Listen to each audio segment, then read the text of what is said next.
Selamat datang kembali. Coba deh Anda bayangkan sebentar ya. Riuh tepuk tangan, terus wajah-wajah muda yang penuh sama ide-ide cemerlang. Dan di panggung itu, ada inovasi yang bikin kita mikir, kok bukan saya ya yang kepikiran ide ini? Nah, energi semacam itulah yang saya tangkap dari materi sosialisasi Festival Inovasi dan Kewirausahaan Siswa Indonesia. Atau kita singkat aja Fiksi, untuk tahun 2026. Sumber kita kali ini benar-benar langsung dari penyelenggaranya, yaitu Pusat Prestasi Nasional. Jadi misi kita hari ini lumayan dalam nih. Kita akan kupas tuntas, apa sih sebenarnya fiksi ini? Karena ini jauh lebih dari sekedar lomba biasa. Kalau Anda mau lihat cetak biru wirausaha muda Indonesia di masa depan, nah disinilah tempatnya. Tepat.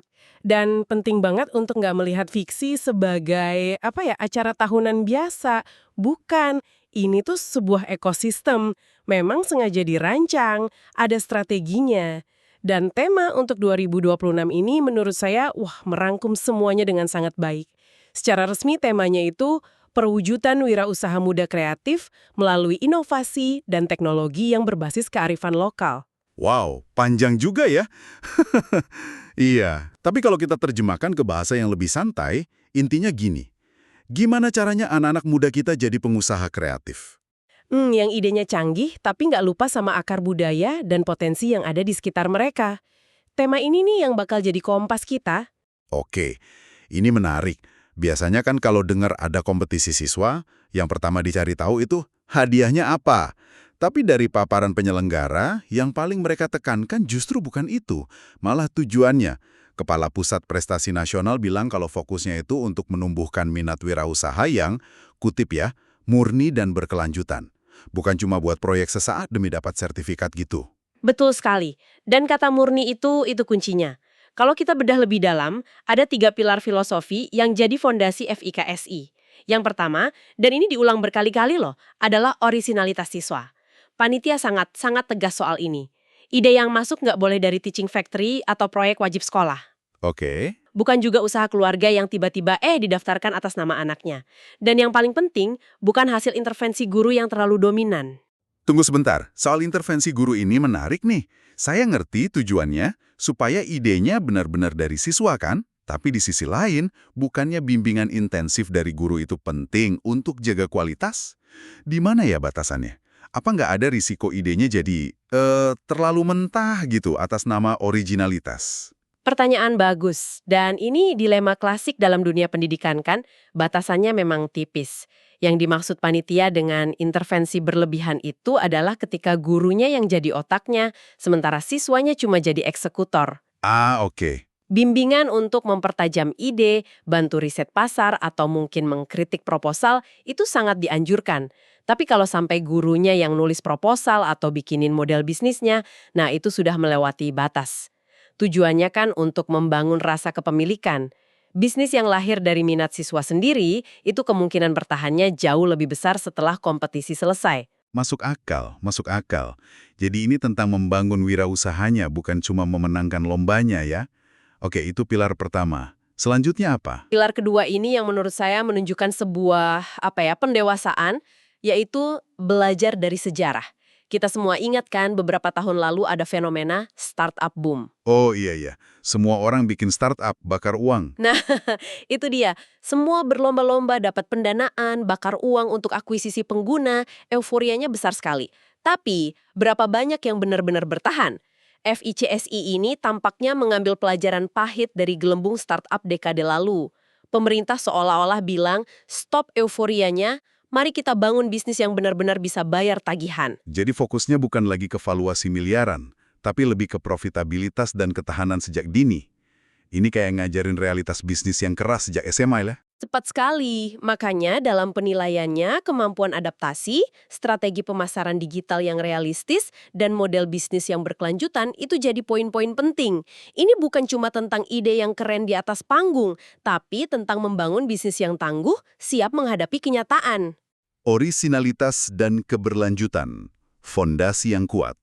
Tapi saya jadi penasaran, apakah fiksi ini cuma inisiatif lepas dari satu pusat aja? Atau ada dukungan yang lebih besar di belakangnya? Anda menangkap poin krusialnya. Itulah pilar ketiga, payung hukum yang jelas. Penyelenggara menyebut adanya peraturan Menteri Nomor 25 Tahun 2025 tentang manajemen talenta murid.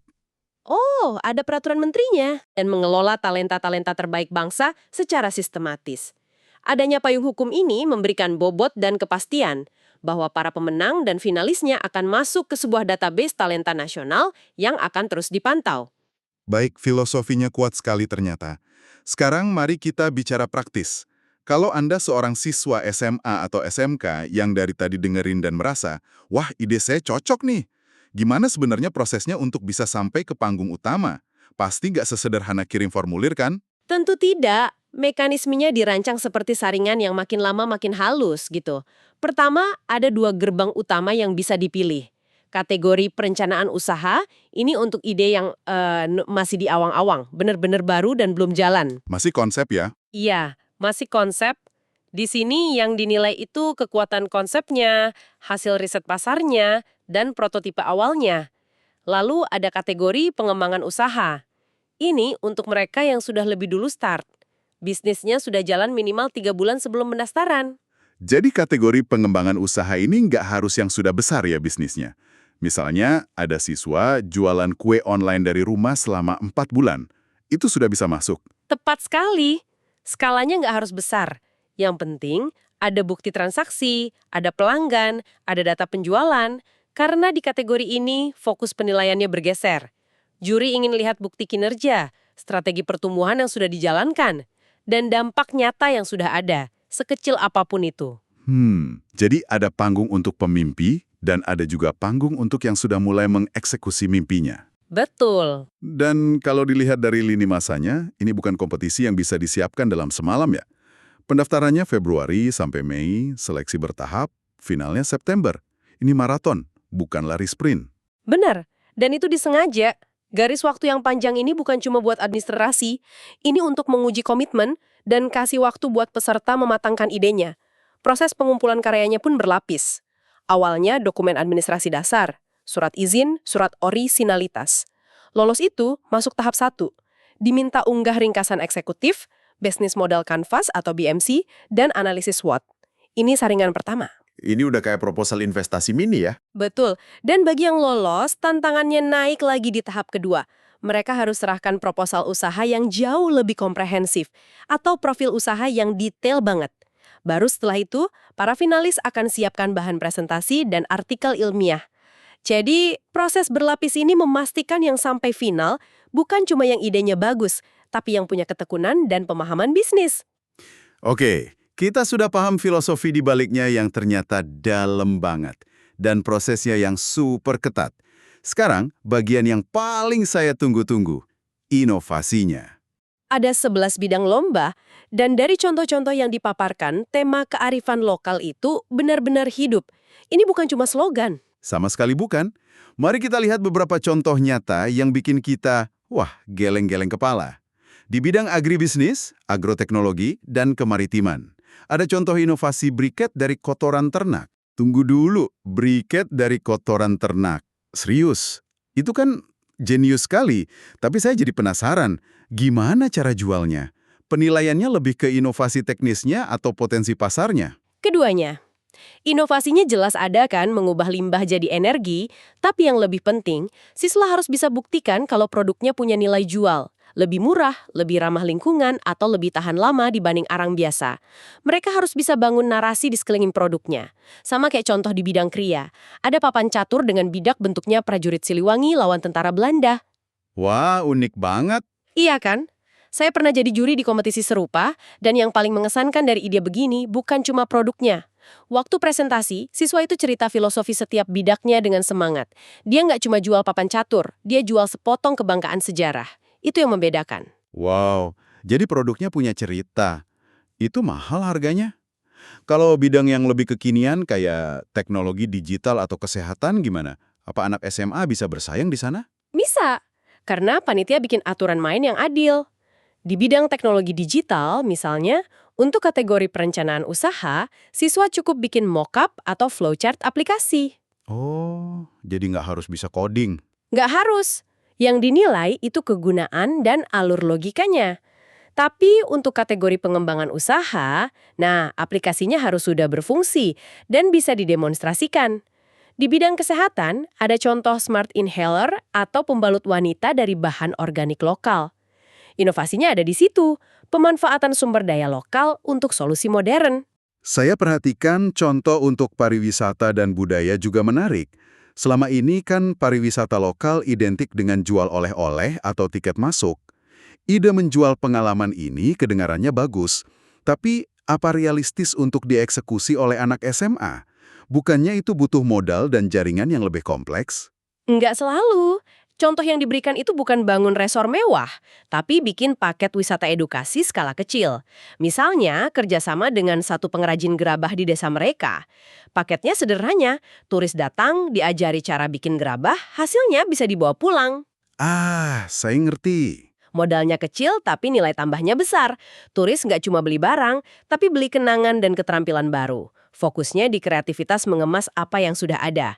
Cerdas. Ini tentang menjadi kurator pengalaman lokal. Lalu ada bidang kewirausahaan sosial.